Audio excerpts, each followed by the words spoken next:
All systems go. Clear for liftoff.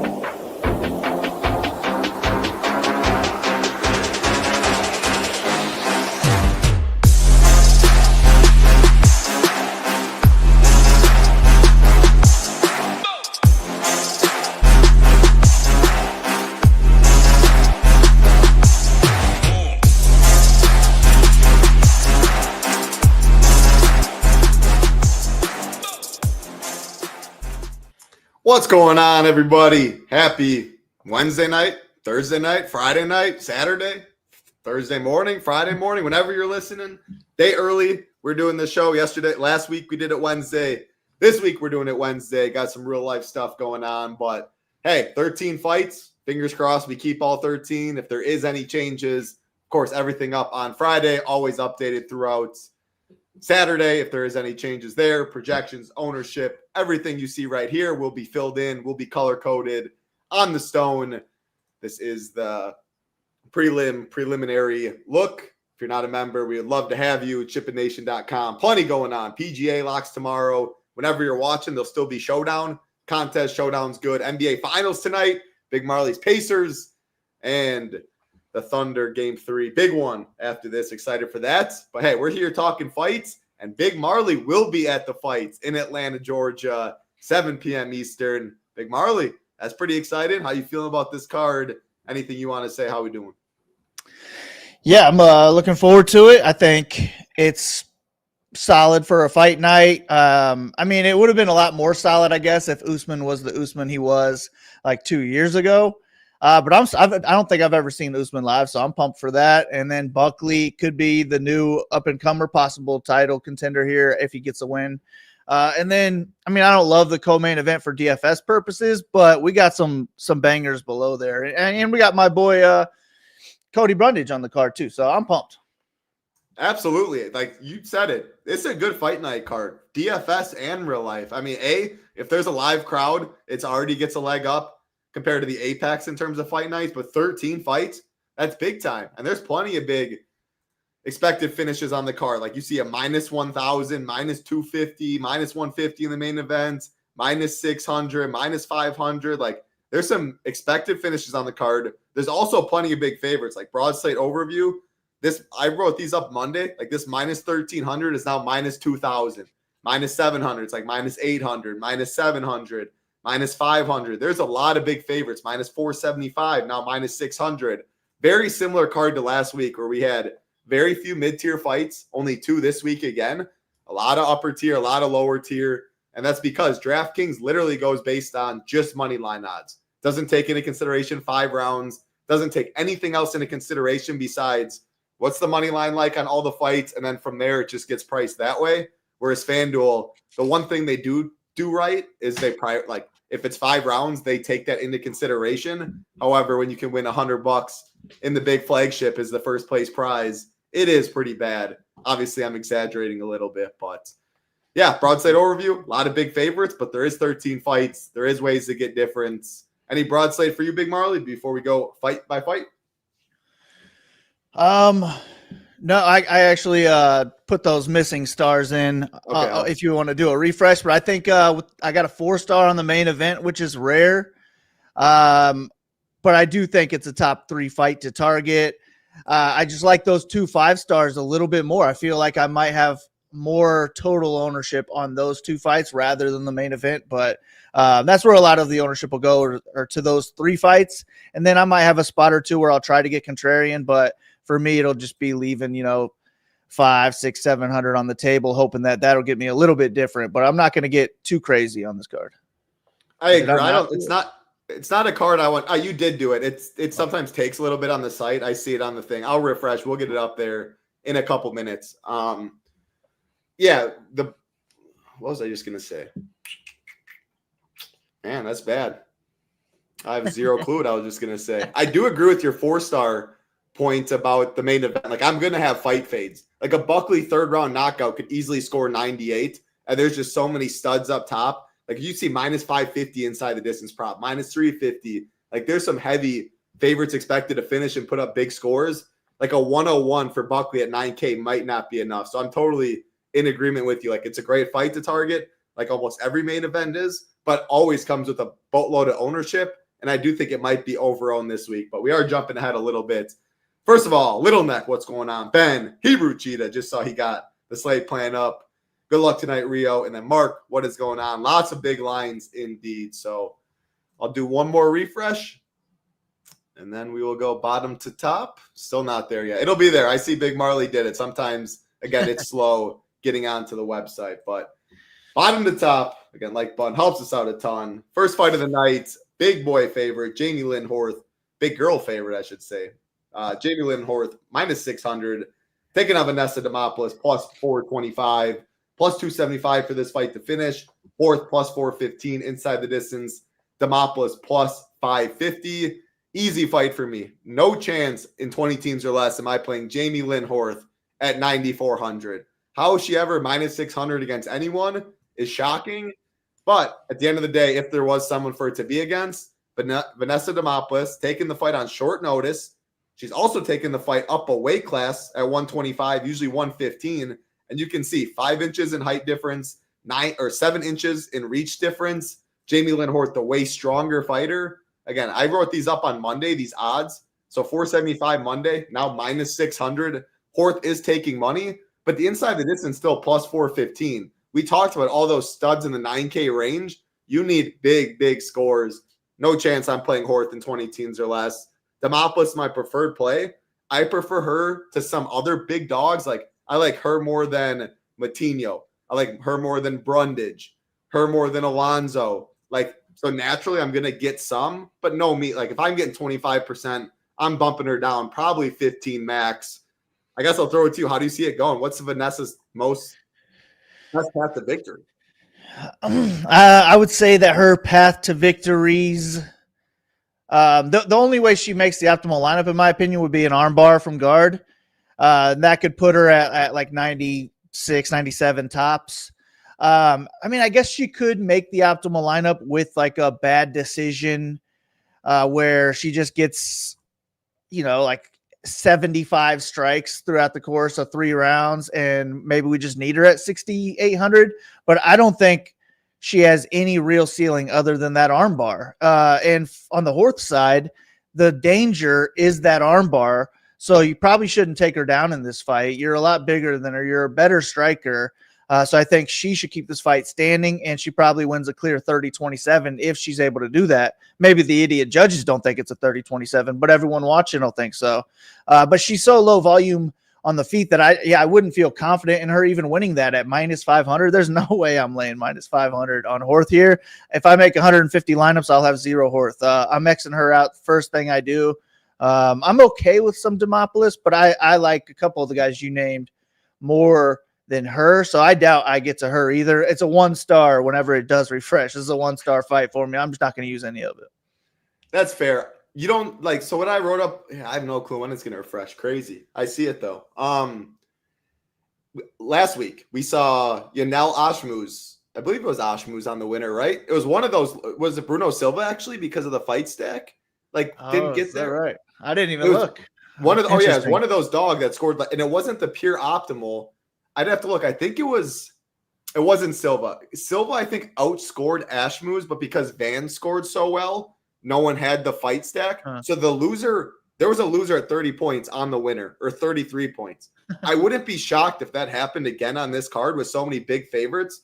And if that's the case, I think Vanessa has the best chance out of all of them because it's the most likely to go the distance. So I think Vanessa wins and scores 60. I think she's optimal. 100%? No. But I just hate all the other dogs, and it would allow you to pay for Wellmaker's 110, for Mansour Abdul Malik's 115, for Buckley's 115, like a stars and scrubs that way. So I think any win's probably optimal at the price. And if no dogs win, she's one of the few very really big dogs, very cheap, that is supposed to go all 15 minutes. Most of the other ones are going to probably get knocked out in less than 7 minutes and score a lot less. So for all those reasons, I'm just naturally going to have Vanessa, and I very well might be overweight to the field on Vanessa. So that's my thoughts there. Do I like it? No, but I could see it being a card with so many big favorites, only 2 mid-tier fights. We have something similar to last week where a 35 point, $6,900 fighter ends up being optimal. All right, We'll keep it rolling. Next fight on the card. Ange Loosa minus 143 taking on Phil Rowe plus 123. Plus 195 for this fight to finish. Rowe, the underdog, plus 350 inside the distance. Loosa plus 425 inside the distance. We've seen some line movement on this one. So it opened Phil Rowe minus 135. Now we got Ange Loosa minus 143. So complete line flip and some for Loosa. Do you agree with the line movement? What are you doing in this fight? Yeah, I do agree with it. I think that Loosa is just our better minute winner in this one. He's our more active striker. He's our more likely and better wrestler, in my opinion. And this is a fight where I do think it goes the decision. So with it going the distance, Loosa should be favored to win. Phil Rowe, though, might have the higher ceiling because all 10 of his wins are finishes. And if he is going to win this fight, I feel like it would be a finish. But I just don't think he's that good. So, and Loosa's tough. So I really don't want too much Rowe. And he's 0-4 to decisions. So it just makes me like Loosa just that much more. I don't love $8,400, but I'm not going to completely get away from it. I got this as a 2-star. Usually for me, a 2-star is something I'm not targeting, but I'm okay with it in my lineup. And with it 3-3, this is one where I would probably just lean towards the lower owned fighter as my preferred play, but Loosa is my pick to win because I think it goes all 3 rounds. Do you like this mid-tier fight more, or do you like, again, there's only 2 on the card, Loosa, Phil Rowe, Barcelos, Garbrandt? I take it this fight's supposed to finish at minus 125. This fight's plus 180. You have 3-star, 2-star. So you like the Garbrandt fight more? I like Barcelos, this fight, and then Garbrandt. And then Cardi. I like it. That's a great answer. And I'm in agreement. When you look at the tier rankings, I'll have Barcelos 1, these 2, and then I'll have Cody. I don't know my preferred side in this one because of that $600 savings on a card that I struggle leaving money. I struggle finding value I like. And he like plus 123 money line at 7,800 on this card is phenomenal. So I guess just naturally for all those reasons, I think I'll take the savings at Phil Rowe. But like you see on the stone, like Big Marley was saying, the volume, clear as day, Loosa. Takedowns, Loosa. Like he has all the upside for finishing. Like you see, Phil Rowe's more likely to finish, but Loosa can get there in a decision, which is so much volume, takedowns if he just starts breaking Phil Rowe. But again, because of the 600 savings and because of the inside the distance prop on a card that salary's tight, I think naturally Phil Rowe is my preferred play. But it's close, and I don't love the fight. I will have a lot of stars and scrubs. Mid-tier is not great this week, just like last week. All right, next fight on the card. We have a replacement, as you can see. Why are these prices 8,700, 6,500? Again, DraftKings just goes, it's always the same. 87's almost always lined up with 7,500. Short notice replacement. Ricky Simone originally was supposed to fight Charles Jourdain. What a banger that would have been. Out is Jourdain, in is Cameron Smotherman.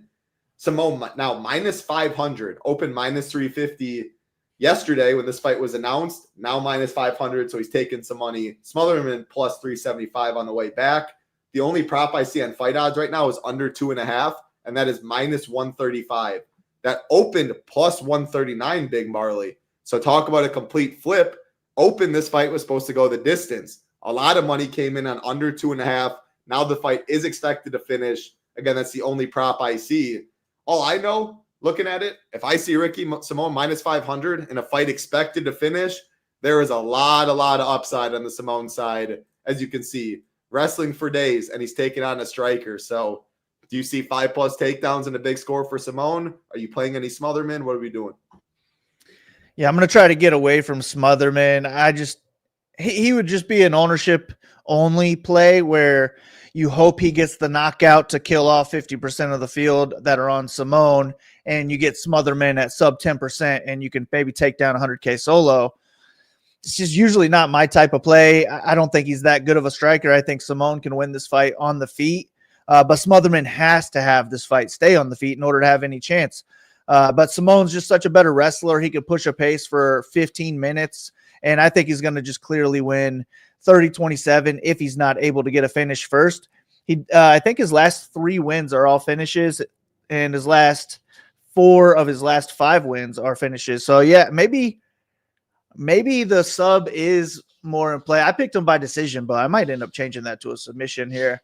But yeah, I like Simone a decent amount. I don't know how much leverage I'll get over the field, but for me, it's probably Simone or pass on this one. Yeah, it's definitely Simone or pass for me. And I'm looking right now at our projected ownership. Obviously, it changes. We have Simone as the highest owned fighter on the slate. And I agree. A lot of that has to do, like, he's just $500, $600 too cheap for one of the best DFS. Not one of the, I mean, he's one of the better DFS fighters out there because of his takedown upside, his pace he can push. Hasn't been the best for him in the past or recently. A couple tough losses. Like Vinicius Oliveira, man, that dude's nice, but he humbled Simone a little bit. But man, minus 500, a lot of money coming in on the under for Ricky Simone's style. Like, he is going to be chalky, and rightfully so. I'm going to eat a lot of that chalk as well. Naturally, just because, let me see. Yeah, I'm playing some Smotherman just because of Simone's ownership. And he's plus 375. Like, we're going to get to Chris Matinho. He's plus 1,000. We're going to get to Alonzo Manafield plus 500. Brundage plus 500, plus 550. So plus 375 for the price tag is actually money line value compared to others in the range. And he's the most leverage, or one of the most leverage, off of probably the chalkiest fighter on the slate in Simone. So for that reason, I'm going to end up overweight on this fight probably. I'm going to eat Simone chalk, and just on a card I don't like many dogs, I might as well try and get all the leverage in the world and a solid money line. So I like this fight. It's going to be probably one of my more overweight fights on the card. It's not a fun click in Smotherman, but if he says, like Big Marley said, a lot better chance at a solo shipper of 100K, 5 dupes or less, etc. All right, we'll keep it rolling. Again, appreciate everyone hanging out, watching live, watching on playback. Again, all we ask is the like button and the subscribe button. It helps us out a ton. Jose Ocha, minus 193, taking on Cody Durden, plus 168, minus 125 for this fight to finish. Jose, plus 150 inside the distance. Cody Durden, plus 360. Take it away. Pretty good fight to target, in my opinion. I'm a little surprised you have it as a 3-star, so talk to me. Yeah, I have it as a 3-star because I'm just not too interested in the Ochoa side of this one. I am interested in Durden, though. He's an underdog. I plan on being overweight, too. Not because I'm confident he's going to go out there and win, but he's at 7,600, just an underdog that I know will fight for my money. This fight is in Atlanta. That's in Durden's backyard. Durden can hang on the feet just volume-wise. He will push a pace on the feet. He's just going to be outclassed by Ochoa if this is a striking match. And Ochoa could knock him out, but I feel like he would probably 29-28 him, 30-27 him if this was a striking match. But Durden should go out there and look to wrestle. I mean, he should attempt 10-plus takedowns in this fight. And if he's able to do that, I think he's super live to win. And if he does win, he's going to score more than 10x, and he might score more than 100 points, and it becomes a no Durden, no cash type of night. So I want Durden in a good amount of my lineups. He'll be one of my favorite underdogs to pick on the card. But Ochoa does have the higher ceiling in the sport. He's 10 years younger. Usually the 10 years younger fighter wins like 67% of the time. So the odds are stacked against Durden, but man, in Atlanta, the crowd's going to be behind him. I'm going to be behind him. So I'll be rooting for him. So go Durden. I'll be overweight to him, underweight to Ochoa. Yeah, I mean, Durden's a very easy play. Like, underdog stink. Durden had, look at that, 4.06 takedowns per 15 minutes. He'll definitely fight for your dollar, pushes the pace. If he wins on a card where dogs are tough, more than likely optimal. However, with that being said, I think that results in him being one of the highest owned underdogs on the slate. And it looks like, from projected ownership and what I'm seeing, Ochoa will be one of the lowest owned in the upper tier. The reason for that, right, 100 above Ochoa, Ricky Simone. Everyone's going to click the button, Ricky Simone.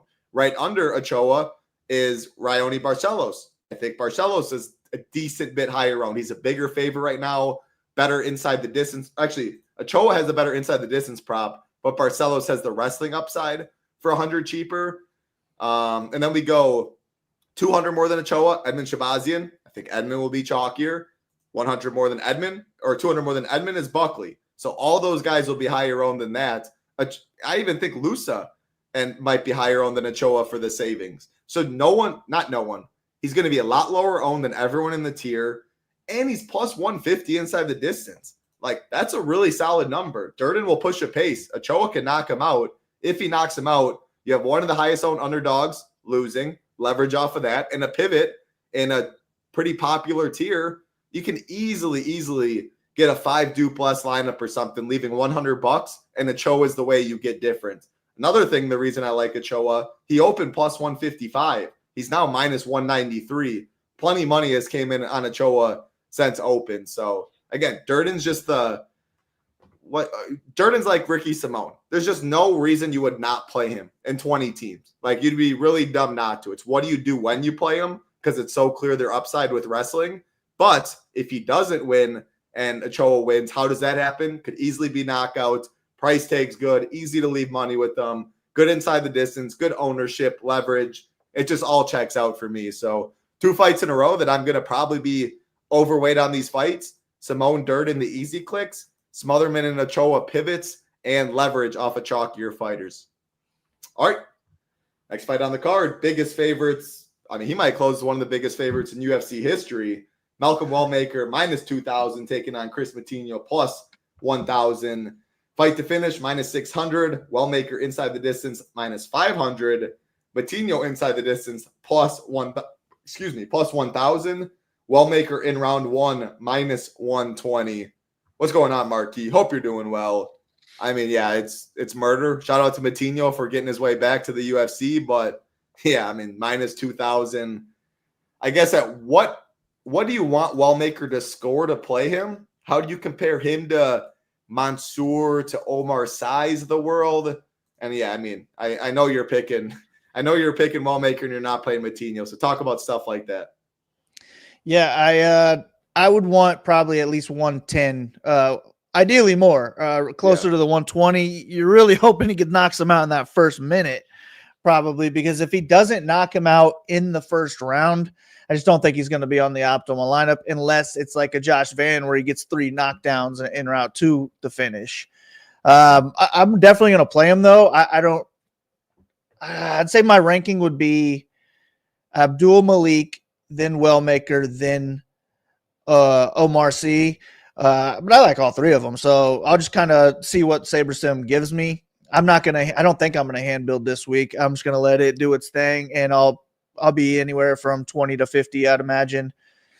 But yeah, Wellmaker's is going to be so much better. They're bringing Moutinho in to lose. This is in Wellmaker's backyard after he's coming off that big first-round win over a much better fighter than Chris Moutinho. So he's going to be hyped up. He's going to be looking to take this kid's head off, and I think he is going to knock him out in the first round. I'm not going to play any Moutinho at all. I just don't see how he wins this fight unless like Wellmaker just cracks under the pressure. But this should be a freebie. Win-wise, it's just 9,800. It's a really tough price to pay, and we need him to get either a first-minute knockout or probably a last-minute knockout in that first round so we can get all the striking points and knockdowns along the way for him to make the optimal lineup. But I just think he probably gets that first-round knockout. Although it's like minus 120 for him to win in round 1. I might bet that, to be honest with you. It was minus 130 and actually some juice on the over, so it went down to minus 120. I agree. I think he does it too. Yeah, it really just comes like, and that's kind of why I'm saying about Vanessa Demopoulos all the way down there. Like, imagine she scores 30, but we have Wellmaker score 122, Abdur Malik score 119, and then it's like, yeah, like Lusa's win right here scores 72, but Demopoulos scored 35 in a loss or something, and then you just have the salary game where those upper tier dudes just completely shattered some of those other guys up top. Like, there's plenty of big favorites and expected first-round finishes. You're going to see a lot of big scores up top, just like last week. Like, you saw Yo get the first-round finish. You saw Marab absolutely smash. Harrison was nowhere to be found with, like, 115 or something. Sal killed, who I got, like, we picked him to win, but I hardly had any in DFS, 117. I don't think that was on the winner. Joshua Van scored amazing. I can see it as a very similar card with the upper tier being so loaded, but yeah, I'm going to play some Wellmaker and Mansoor are pretty much tied for me, and then Sy's down below. I do love those two and look at them a little better than Sy personally. All right, next fight on the card, Michael Chiesa, minus 350, taking on Court McGee, plus 285, plus 120 for this fight to finish. Chiesa plus 175 inside the distance. Court McGee plus 525. My man Marquis, last week when I was watching the UFC or watching the card, I looked ahead at the odds. This was the one that stood out to me. I just couldn't wrap my head around Michael Chiesa being a minus 350 favorite. I just remember recently people picking Tony Ferguson to beat Michael Chiesa 2 fights ago, and now he's a minus 350 favorite against. I mean, I'm signing up for Court McGee against Tony Ferguson. I'm signing anyone pretty much against Tony Ferguson, and then he beats Max Griffin, but minus 350 for a primary wrestler grappler that if he can't get it down to the mat, who knows how it looks. On a card I don't like many dogs, I'm picking Court McGee. He's one of my favorites down there. Do I love his upside? No, not really. But again, I'll sign up for 50, for 60, for any win on this card. Give me Court McGee in this one. He has a black belt. His takedown defense is solid. If Chiesa can't get it to the mat, I am not sure how he looks minus 350 by any means. Give me the junkyard dog in Court. Obviously, old man at 40. Chiesa ain't young himself, though, at 37 years old. So, yeah, Court McGee, baby. That's what I got. What about you? Yeah, Court McGee. I already bet Court McGee. Let's go. I think there's still value at his current line. Chiesa already retired. I mean, he's good at one thing. If this fight starts with him in top control, he can just grind out that entire round probably. Yeah. But he's got to get there first, and he's not a very good wrestler. I think Court McGee could be maybe not the better wrestler. He's not going to be trying to take Chiesa down, I don't think, but he could just use his wrestling to stay on the feet or get back to the feet. Sean Brady had 2 takedowns on Court McGee, had less than a minute of total control time. And Chiesa is a way worse wrestler than Sean Brady. And McGee's going to be the better striker in this one, even at 40 years old. Chiesa wouldn't shock me to see him give up if he ate a body shot or something like that, and he's the wrestling's not going his way. So yeah, I'm going to be underweight Chiesa for sure. I would fade him with less than 20 lineups. I don't know in my 20 to 50 if I'll end up fading him or not, because he is live to score around 10x if he wins. But I just don't think you're going to control Court McGee or submit him. I don't think he's ever been submitted before, and Chiesa's not the best grappler of all time. It wouldn't shock me to see Court submit Chiesa in this one. So I will be overweight Court McGee, underweight. Let's go, Ben. Underweight to Chiesa for sure. I'm getting a little scared. I did not expect everyone here on the panel, you and I, and then a couple in chat on Court. But again, looking at it Saturday, scrolling through the odds, I was saying with my man Siggy, I'm like, man, Court McGee, this big of a dog against K. That's just the one line that stood out to me. And it's not very often I'm saying that about like plus 275 underdogs. But yeah, give me Court McGee. I'll probably be under Chiesa. But with that being said, let me pull up ownership quick to make sure I'm not saying anything crazy. Yeah, like he's going to be lower owned than Buckley, than Edmond, than Bellotto, than Sai, than Mansour, than Wellmaker, than Simone. Like he's going to be one of the lowest owned in that tier as a guy that wants to wrestle from the get-go with solid pressure on top. But I don't know, because you're saying like he's not going to submit Michael Chiesa, or he's not going to, what am I talking about? Chiesa's not going to submit Court McGee, but I'm looking, his subs prop is plus 200 and inside the distance is plus 175. When you compare that to his ownership alone, I'm going to play some. I know I'm going to play some even though I'm picking against them, but I'm going to, like, if I had 30%, I'll move it down. I don't know what I'd move it down to, 25, 20. I'm going to use some I know fights in Court here, but with how low owned he is compared to everyone else, with the plus 175 inside the distance prop is a minus 350 favorite as a guy that's going to try and wrestle the whole fight.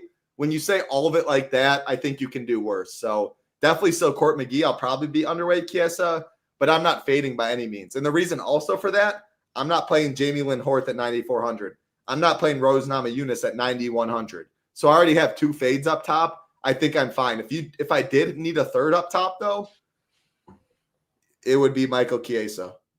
So that's how I see it right there. If I was fading a third person up there, Chiesa is my third least favorite. But I'll probably get a sprinkle. I'll be cheering for Court McGee.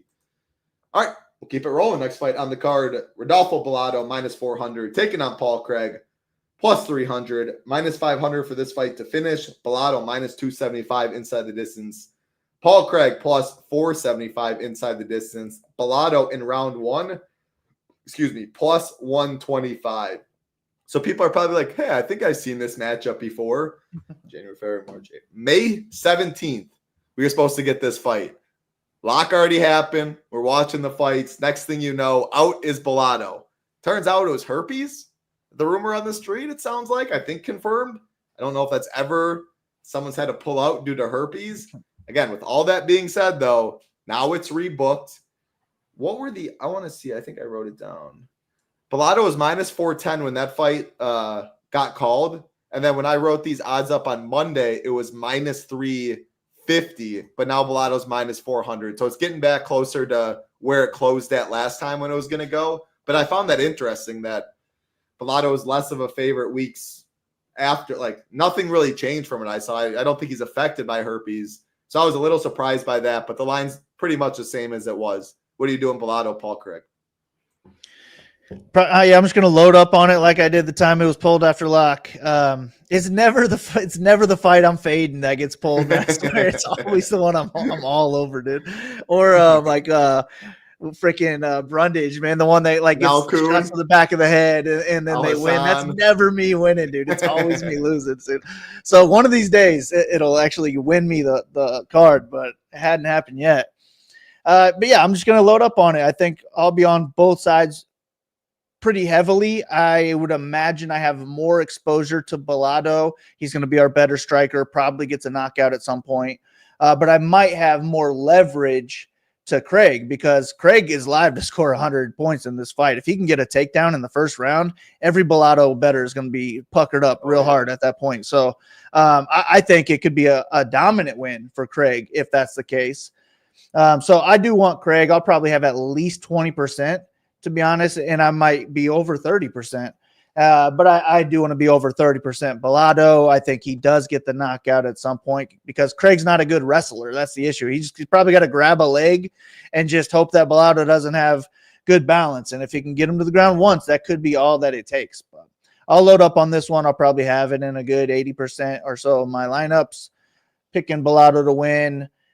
But I might be rooting for Craig. Yeah, no, that all. If you're gonna have 20 to 30% Craig, I think you will be rooting for Paul Craig. Yeah. I'm gonna play both. Now, I think Bellato knocks him out in the first round. He's a scary, scary big boy, as you can see, 6'3", 75-inch reach. And you can see Craig's big too. But I mean, he's just a grappler. He'll pull guard. He'll do whatever he can to get to the fight, to the mat. And when it's down there, it's scary hours for sure. But when it's on the feet, Craig eats punches with his face. Bellato hits hard. I think Craig gets sat down and Bellato breaks the slate. And that's kind of why we're talking. Like Rose, Jamie Lynn Horth, Chiesa would be a fade if I had a third one because it's really hard for me to see that all of them outscoring a Bellato. And then it's not just Bellato. It's Buckley. It's Sai, Malik, Ricky Simone. Like it's such a strong upper tier. Bellato scores 103. Very well might not be enough this week. That just shows how good the upper tier is. Paul Craig, on the other hand, some leverage off of Bellato. His ownership's going to stay in check. We have him actually decently high, which I agree with, I guess. Like, he's going to be higher than Vanessa, Menafield, Brundage, etc. But, yeah, his upside's high. I'll probably have more Bellato to the field when it's all said and done, but it's a good fight to target for sure. Fingers crossed no shenanigans happen again this week with it. All right, next fight on the card. Another huge favorites. Omar Sy, minus 700, taking on Alonzo Menafield, plus 500. Minus 250 for this fight to finish. Sy, minus 160 inside the distance. Menafield, plus 500. Sy, round one, plus 225. I'm going to have you take it away. But one thing I wanted to say, Sy with his props, all three methods to victory are pretty similar. Decision, plus 250. KO plus 275, submission plus 160. Do you have any lean on that? How do you see this fight going? What are you doing? On his method of victory, I don't know, man, I was struggling on that too. I don't know what the hell. He could win by any method. I think that a decision is what I picked. So that would be what I lean with, I guess. Too. It's crazy though. Minus 700 favorite, having nothing better than plus 150. You know what I mean? That just shows like it's who knows how this fight's gonna go. I guess he struck last time for the most part. He seems to be a primary wrestler when I looked at him for the most part. Like I think he can pretty much win wherever. Can he take Menafield down? Menafield's strong. Yeah, take it away. This one's interesting. Yeah, I do think he's better than Minifield everywhere. Minifield's a beast. He could knock out C for sure and score 110 points and just break the slate for sure. I think he's very live. I will have Minifield lineups. I don't know about very live to break the slate, let's say. But I do think C is just more talented, bigger, can dictate where the fight takes place. He's probably going to be higher volume on the feet. If he can land takedowns, Minifield's not going to have anything to offer off of his back. So I just see C getting takedowns because that's his safest path to victory here. Why even play with fire on the feet? Get takedowns and then you're okay. And if that's the case, he could outscore a Malik and a Wellmaker if they're first round knockouts, and C can get 3 rounds of wrestling and ground strikes in this one. So I would be okay being overweight to C if that's what it gives me, and he is cheaper, so it'll be easier to get to him. But he's just in that same pool with Wellmaker and Abdul Malik. For me, I'm going to be using a bunch of all of them.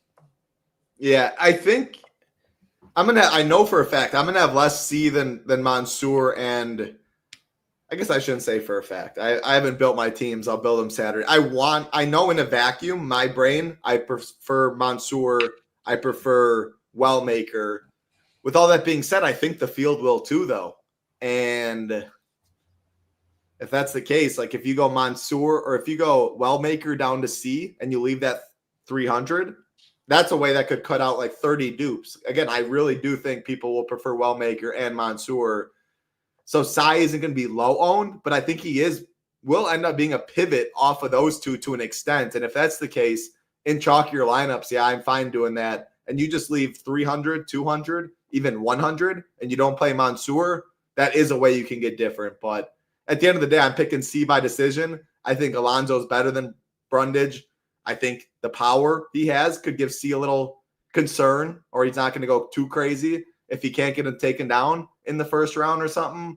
He needs a big score at 9,500. So, yeah, the final ownership is really going to determine how much C I have. But in a vacuum, give me Mansour, give me Wellmaker in the upper tier. Probably even give me Bellato. I'm picking him by first round finish, and he's cheaper. So, yeah, I think C wins. I'm definitely going to be playing some Menifield too. I don't know. Do you have any lean on that? Do you think he's on the chopping block? I haven't seen anything like that. You're on mute. I would think if he loses, he gets one more. One more, yeah. I mean, he's fought anyone really the UFC's wanted, UFC vet. I have no clue. I'm not as good at that stuff. If someone's 0-2 on a 3-fight contract, like sometimes it's pretty obvious the walking papers are in play. I'm not sure about Menifield this fight. All right, we have 5 fights left.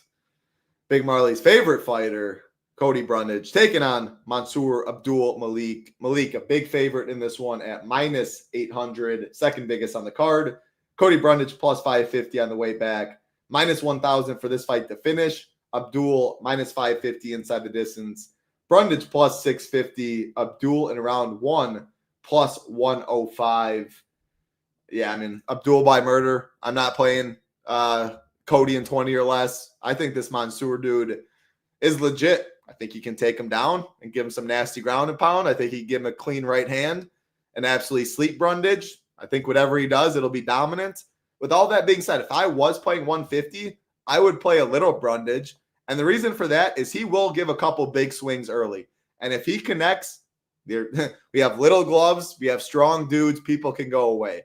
And he's very low owned. He'd be a lot of leverage. So I guess I don't even hate in 20 teams if you played 1 or 2. I'm not going to because I really think he loses. And I like to use more I know fights with less teams. But like game theory wise, Brundage is totally fine on a card like this. But yeah, give me Mansour by murder. What about you? Yeah, and I was saying how those things never go my way. My best lineup when he was fighting Al Hassan actually had Brundage. I feel like I would have had the nuts if they gave him the DQ win. And I'm like, no way, it's finally gonna go in my favor. And then they no contest him. I'm like, you gotta be kidding me! I hate this guy. So you remind me, and when you said that, I will always remember Cowboy Cerrone pulling out years ago with the tacos, the food poisoning. It was a solo lineup. It was the Sparza Rose card, all that. Oh my God, dude. I would have just needed the -250 to score like 65, 150K solo shipper. Never will forget that one. Cowboy, no, that's my guy too. Dang. How it goes. I know. That's brutal. But yeah, I mean, Abdul Malik is just, I'm going to pick him over most of the division. He's just got the style that he could beat a lot of people. He's big, strong, powerful. He can knock you out in the first round. He can overwhelm you with volume, or he could just wrestle you and dominate you on the ground. And he can do any of that to Brundage here. I think he could finish him however he wants to in the first round. I think he could dominate him for 3 straight rounds, possibly. Could submit him along the way. It would not shock me to see Brundage just give up his back and look for his way out here. I'm also afraid of Brundage just seeing this guy all rehydrated backstage and be like, my ankle, guys, I can't go out there, and it's being past lock. So I'm not going to go 100% because of that. But yeah, I love this fight. I would get a little bit of Brundage if I was making 150 here. But Malik is probably my favorite play on the card in the upper range, just because he has multiple ways to score 110 plus, just because he's just so much more dominant than Brundage is here. He's still so green that it's hard to trust him as like a minus 1,000, especially when he's going to be super chalky. But I think he could be a champion in the next 2 years. So I'll be picking him probably every time he is on a card. I'll be heavy on Malik here, and I'll have just a little bit of hedge on the Brundage side. I'm with you. I don't plan on picking against this dude for a long time either, especially if he just continues to get better at 27. I mean, his head seems to be on straight. He loves it. The sky's the future for this guy. I'm really excited to see what he can do. I hope they just do throw him up like after Cody Brundage. Give him somewhere he's like minus 250. You know what I mean? Give him a 15, an 18. Give him something like Mirzakhanov last week. You got to give this guy a top 9 guy. Like, let's actually see where these guys are at this point. Obviously, Mansour and Mirzakhanov a little different with their age and their point in their career, but I don't need to be seeing a minus 800 Mansour next fight. But yeah, I agree with the line. I think he kills him. All right, 4 fights left. Raoni Barcelos minus 205 taking on Cody Garbrandt plus 175, minus 125 for this fight to finish. Raoni plus 205 inside the distance. Cody plus 250. You already tipped your hand earlier. You like the Raoni side. You think it's wrestling for days like you did against Peyton Talbot. How do you see this fight going down? I really think Barcelos wins this fight anywhere he wants to. The biggest worry would just be getting knocked out at 38 years old. That's the only way I see Cody winning. It's really hard to win fights when you don't throw strikes and you don't wrestle. So I just don't think Cody's going to win many more fights going forward. He's always going to live off the Dominic Cruz win. That was an epic knockout against Asuncao, but this is a guy that does not throw volume, and now he's got the Tyrone Woodley syndrome where he just backs up against the cage and doesn't do anything. So give me Barcelos to be more talented anywhere this fight goes. I just don't know how much he's going to score. If he wrestles, he could definitely put up 100 plus here, but I don't think he has to wrestle. I think he could win 30-27 on the feet. He could also knock out Garbrandt, man. I just think Barcelos is so much better. I bet him at like minus 145 or minus 150 earlier in the week on Sunday. Him and Court McGee are my 2 plays so far. So I'll just be playing them in DFS as well. I'll fade Garbrandt completely. I think I always do. Yeah, I think Cody's more live for a KO than I do most fights because of how old Barcelos is. I am a little worried about the chin. I mean, it's Umar, of course, but Cody does have that legit power. That Ascenso KO, oh, man, I will never forget that. That walk-off second round, absolute missile. So he has that, but if he doesn't, I agree. I think it's knockout or bust, unless it's like he just gets a knockdown around and he somehow keeps surviving. I'm with you, though. Ione has all the wrestling upside. Cody's a good wrestler himself, though. Tough takedown defense, so I'm not expecting like 5+ takedowns. But when Garbrandt was taken down last fight against Fig, like Figgy just mauled him. Second round submission. It looks like Cody hasn't been on the ground much in his career. And Raoni, the big upset over Peyton Talbot. You got to maybe Peyton, like the striker and Peyton just wasn't ready for it. So I don't know how much stock I'm putting into that in terms of this one with how much he can wrestle Cody. But great volumes you see on the stone with wrestling upside and an awful mid-tier. He's just my favorite mid-tier fighter. And I would be fine plugging in Edmund, drop Edmund, go Raoni Barcelos. 300 savings. You're literally getting better money line value, worse inside the distance, but you have the wrestling upside, unlike Edmund. So little things like that. Whereas I don't love doing it as much, going Simone to Ione and just leaving 200. I don't love that as much because I think Simone beats Ione in his score 75% plus of the time. Whereas I don't know if I agree in the Edmund stuff. So, yeah. Hey, I don't hate anytime you say those words, I don't think it's crazy. The low volume with him not having, I don't think, any wrestling upside himself in this matchup. I think it is more so KO or bust. And I don't like seeing the line keep going against Cody. Again, I wrote this up Monday, minus 175, 150. Right now it's minus 205, 175. So some money on Ione. And I think people might be seeing Big Marley's bets and tailing Big Marley. So that is a sharp thing to do. All right.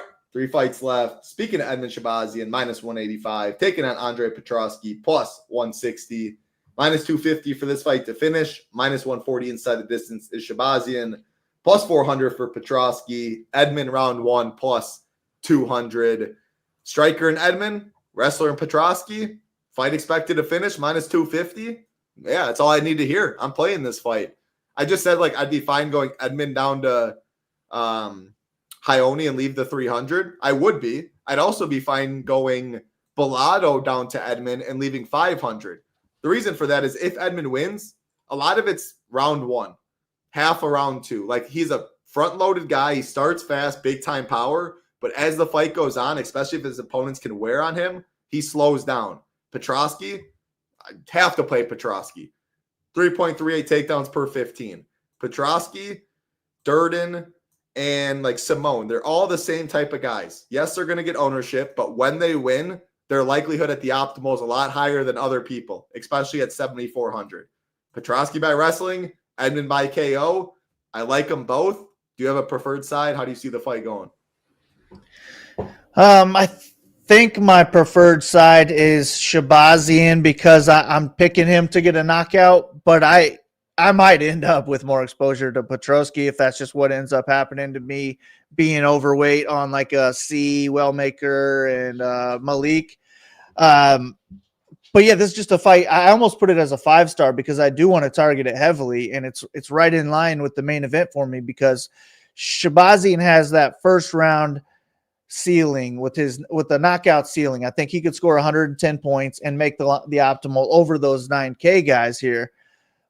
But on the other end, Petroski could win every round. If he's able to land a takedown at the start of each round, he could just keep top control and dominate the fight. And that could score anywhere from 65 to 95 points probably.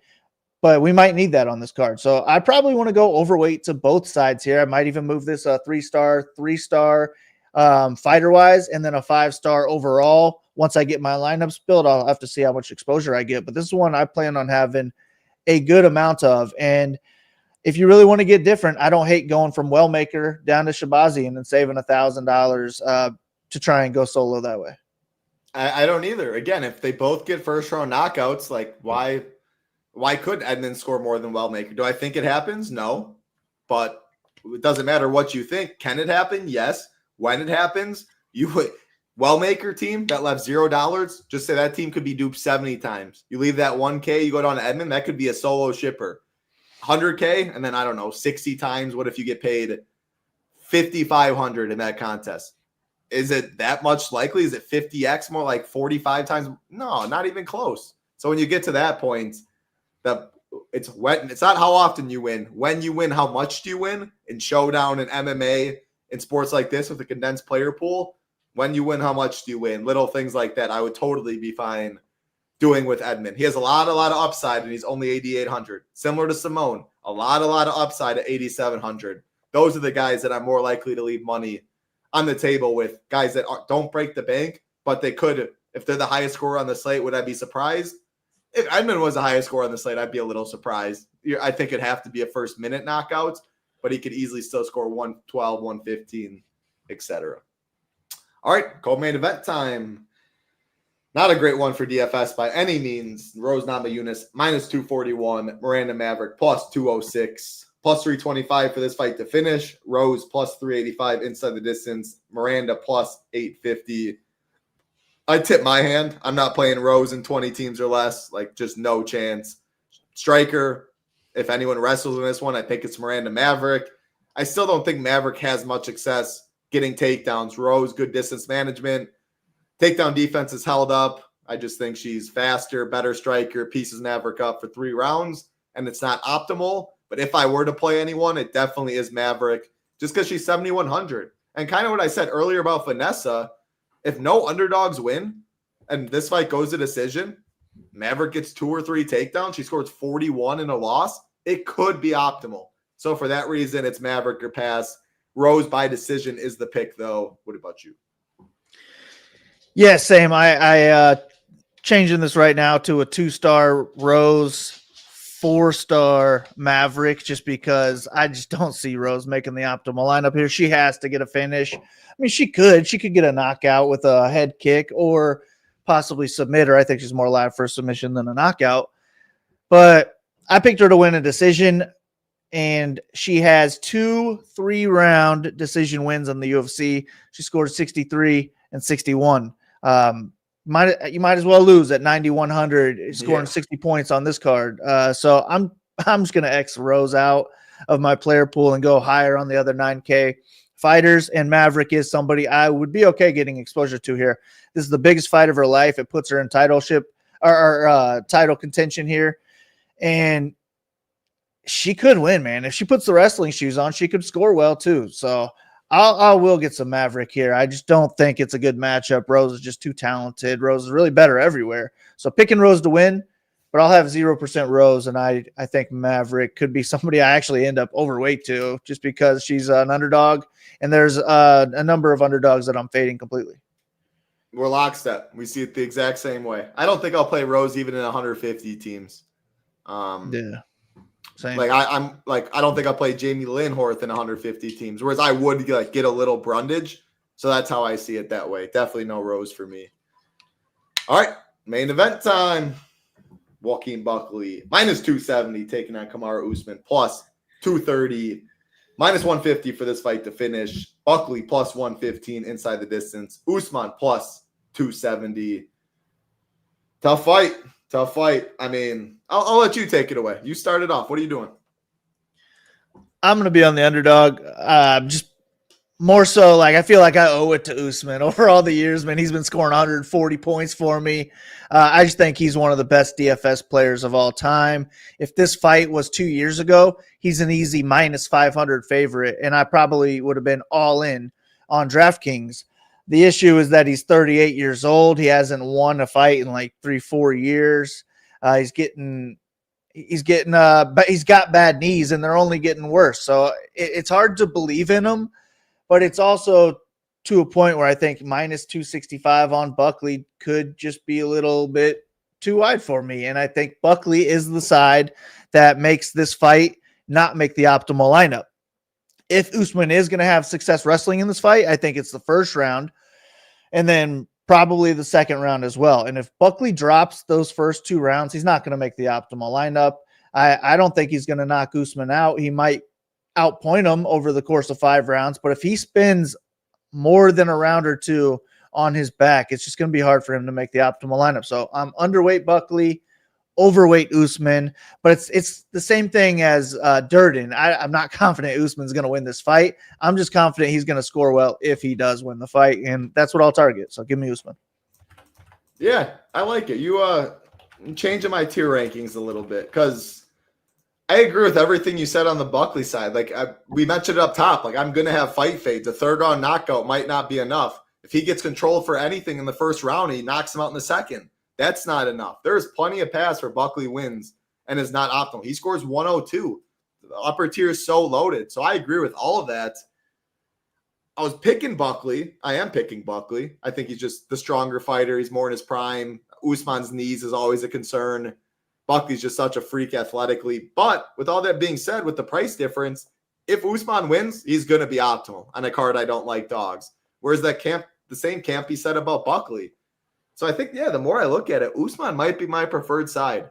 Maybe the fight fade's my preferred side because I'm going to be fading Buckley, or I'm not fading, I'm picking Buckley, but there's so many paths where he wins and doesn't get there, and it's going to be so high owned. I'm going to be overweight to the fight fade.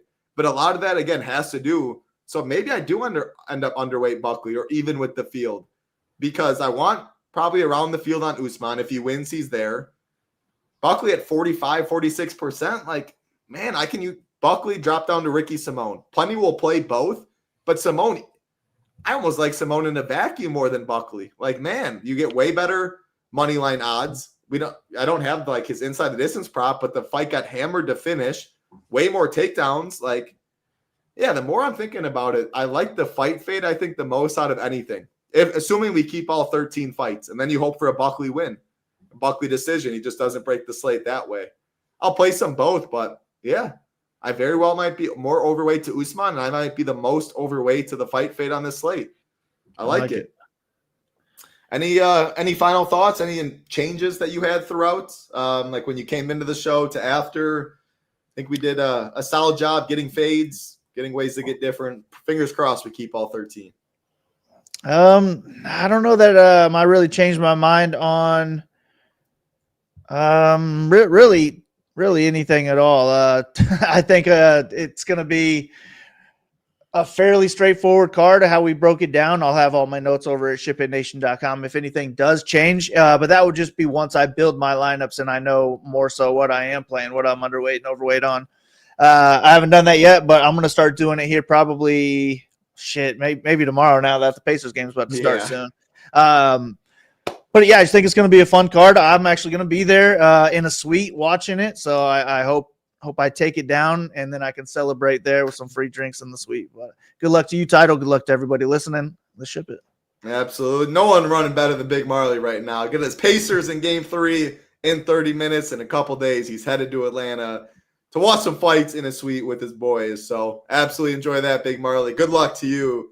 Nothing sweeter than would be shipping this card. Good luck to your Pacers. Good luck also to every single one out there. We would love to have you at SHIPITNation.com. Again, a lot going on. Next thing you know, football will be back with PGA, NBA, MLB, MMA, Stanley Cup still going, and NASCAR. SHIPITNation.com. No better Discord community out there. We would love to have you.